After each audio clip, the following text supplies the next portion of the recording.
الانتقال من سنة ميلادية إلى سنة جديدة لا يعني للمسلم شيئا، وإنما هي أيام من أيام الله سبحانه وتعالى كسائر الأيام، فلا دعاء خاص ولا صلاة خاصة ولا تهنئة لأحد ولا غيرها من العبادات. أما العبرة من الأيام فحاصلة كل يوم. يعني باختصار الانتقال من تاريخ 31/12 إلى 1/1 لا يعني لك شيء، فكن طبيعيا. هي كلها أيام زي بعضها، يعني كلها أيام، سنة بتروح وسنة بتيجي، كلها أيام زي بعضها. كل عام وكل حضراتكم طيبين وفي أحسن صحة وفي أحسن حال. السلام عليكم ورحمة الله تعالى وبركاته. بسم الله الرحمن الرحيم، والحمد لله رب العالمين، والصلاة والسلام على رسول الله سيدنا محمد صلى الله عليه وسلم. سبحان الله والحمد لله ولا إله إلا الله والله أكبر، ولا حول ولا قوة إلا بالله العلي العظيم. سبحان الله وبحمده عدد خلقه ورضا نفسه ووزنة عرشه ومداد كلماته. حسبي الله لا إله إلا هو عليه توكلت ورب العرش العظيم. حسبي الله لا إله إلا هو عليه توكلت ورب العرش العظيم. بسم الله الذي لا يضر مع اسمه شيء في الأرض ولا في السماء وهو السميع العليم. بسم الله الذي لا يضر مع اسمه شيء في الأرض ولا في السماء وهو السميع العليم. أحبتي في الله ومتابعين الكرام، هيا نبدأ وفي الجنة نلتقي بإذن الله تعالى. استغفرك وأتوب إليك إنك أنت الغفور الرحيم. قال سيدنا رسول الله صلى الله عليه وسلم: إن لله أهلين من الناس. قالوا: وما هم يا رسول الله؟ قال: أهل القرآن هم أهل الله وخاصته. اللهم اجعلنا منهم يا رب العالمين. اللهم اجعلنا منهم يا الله يا أرحم الأرحمين يا أكرم الأكرمين يا الله. يقول الله سبحانه وتعالى في كتابه: الذين آمنوا وتطمئن قلوبهم بذكر الله، ألا بذكر الله تطمئن القلوب وتنشرح الصدور. اذكروا الله كثيرا وسبحوه كثيرا واستغفروه كثيرا لعلكم تفلحون. لا حول ولا قوة إلا بالله العلي العظيم. لا حول ولا قوة إلا بالله العلي العظيم. اللهم بك أمسينا وبك أصبحنا وبك نحيا وبك نموت وإليك المصير. أمسينا على فطرة الإسلام وعلى كلمة الإخلاص وعلى دين نبينا سيدنا محمد صلى الله عليه وسلم وعلى ملة أبينا إبراهيم حنيفا مسلما وما كان من المشركين.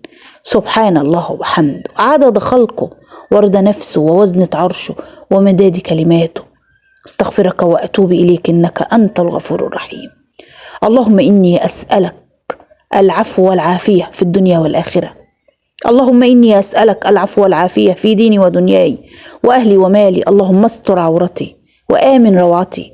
اللهم احفظني من بين يدي ومن خلفي وعن يميني وعن شمالي ومن فوقي، وأعوذ بعظمتك أن أغتال من تحتي. اللهم أمين يا رب العالمين. اللهم أمين يا رب العالمين. لا حول ولا قوة إلا بالله العلي العظيم. موضوعنا النهاردة ومن ضمن الرسائل بتاعتي النهاردة، زي ما عودتكم في كل فيديو بيبقى في رسالة كده بحاول أنا أوصلها لكم.